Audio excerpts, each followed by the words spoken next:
Hi guys and welcome to the circus. So last time I showcased you guys my Amy budget deck, and now I have another budget deck for you guys, which is I think is really fun as well. We will revolve the deck around another grade 3 we have, which is Sword Magician Sarah. So without further ado, let's get on with the deck list. Here is the deck. Okay, so first let's talk about our main unit, which is Sword Magician Sarah herself. Okay, her skill is when you drive check reveals a grade 3, basically when you check a trigger, put a grade 3 rearguard into your soul, and then call a card from your soul to the rearguard circle. Take note that you can call the same card that you put in the soul if you want to. And the icing on the cake is when this unit is boosted on Vanguard Circle, it gets plus 3k. It makes really nice numbers as well, and all the cards that we run in this list will revolve around her. Let me start explaining the list.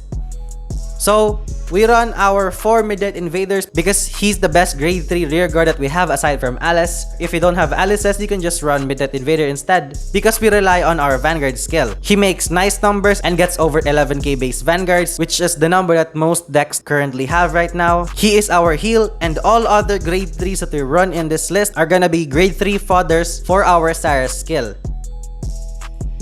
Next, we run 3 Nightmare Summoner Rakiel.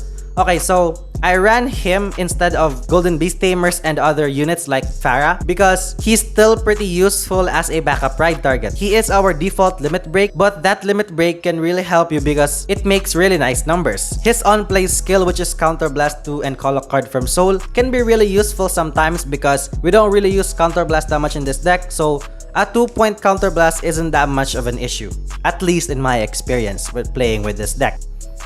Finally, we run 2 Dark Lord of Pale Moon because he still makes really nice numbers but requires a boost. You can call him out when you use your multi-attacking units in order to make more numbers and then help get over defensives.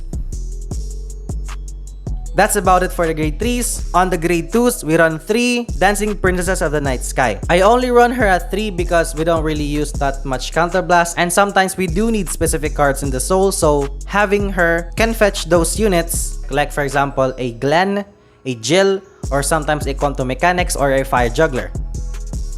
Next, we run 2 Fire Breeze Carry. Okay, so I run Fire Breeze Carry because we don't really use that much Counter Blast and might as well just have units that can give you more cards when they hit. A 2-point Counter Blast isn't that much of an issue because we don't really use that much Counter Blast unless you really opened up with a lot of Dancing Princesses, which you might use a lot in the early game. But aside from that, most of the time you will have at least 2 face-up Counter Blast available during the late game or the early game, so might as well just draw a card off that, right? So that's why I ran her at 2 instead of bumping up 4 Dancing Princesses because a draw seems more useful. Like for example, if you draw a grade 3 or a Fire Juggler, it really helps a lot. Next, we run 4 Jumping Jills instead of the Crimson Beast Tamer engine because we are in it for a budget list, and Jumping Jill is your really amazing budget soul target when you go for your multi-attacks. Her skill is simply on plays from soul, she gains plus 3k. So she is a 12k attacker when she's called from soul, and with a Glenn, she hits for 22, meaning you can get over defensives as well in this deck without relying on your Crimson Beast Tamer engine. We want to maximize her because she is the best ride target on grade 2, and just randomly soul charging her really helps a lot.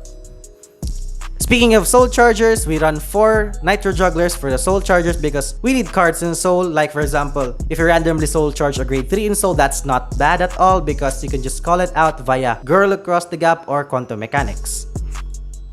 Moving on to the grade 1s, we run our 2 Jumping Glens. Jumping Glen is your booster that you really need because she is a 10k booster when called from soul. So she needs to be called from soul, right? The ways you can call her out from soul are Quantum Mechanics, Girl Across the Gap, or Fire Juggler during the battle phase. I like having her in the soul and she is the best ride target, and I'm actually thinking of bumping her up to 3, but I think that would be too much because when you check a trigger and you put it on your back row, it basically makes nice numbers still. How I use her in this deck is via Quantum Mechanics most of the time because if you have her in your soul, you can call it out via Quantum Mechanics and then she becomes a 10k booster. At the end of the turn, she goes back to soul and then you call out Quantum Mechanics, meaning you can do that little combo right there every turn to have a consistent 10k booster for a counterblast. Again, we don't really use that much counterblast here, so using that little combo isn't that much of an issue.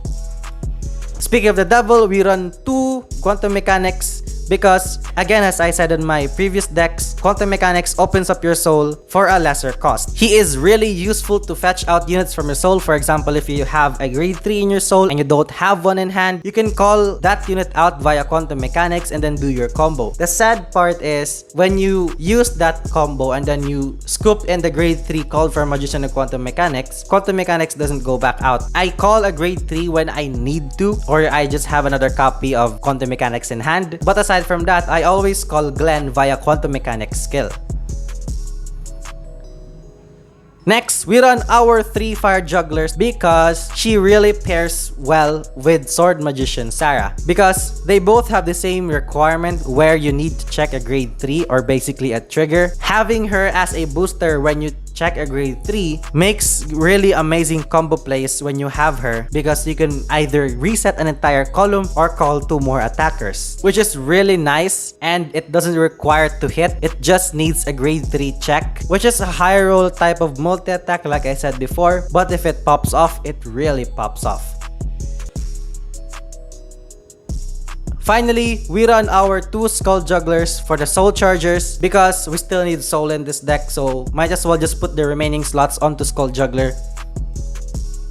Aside from the 4 PGs, we run our starter Girl Who Crossed the Gap. She is basically your third copy of quantum mechanics because she has almost the same skill except for the scooping back in of the called unit and then calling out the caller. She also opens up your soul for a lesser cost. The sad part about her is that when you're facing against Kagero or Narukami, they can just easily snipe this girl out early game. That is why we run quantum mechanics to help compensate for that. So that's about it for the list. And finally, for the triggers, we run 6 draws, 3 stand, and 4 heals. I decided to run more draws because drawing is really good, and checking a stand sometimes doesn't help because you scoop in your unit and then call another unit out. Also, we don't run the Crimson Beast Tamer engine here, so a stand doesn't have that much value, but checking stands also helps you, especially on the late game. If you have more high rarity cards like for example Trapezists or Alices that you have and you want to run it in this list, you can cut out Fire Jugglers or Skull Jugglers because Trapezist is better off with quantum mechanics in my opinion. If you want to have Alices in this list, you can cut out Rakiels or Dark Lord of Pale Moon for her, and you can just basically fit all your high rarity cards that you have into this list because this list is very flexible. If you also have any suggestions, feel free to comment them down below. Also, this is probably my last budget deck that I can build unless you guys give me some ideas. If you also like this list, feel free to drop a like and dislike it if you don't, and leave your reasons why in the comments because I'd like to learn from you. I also have another deck profile coming up, which is probably, I would say, the best Pale Moon deck in Zero that I built, and I'm really excited to showcase it to you guys. So yeah, if you found this interesting, please consider liking and subscribing, and I'll see you next time.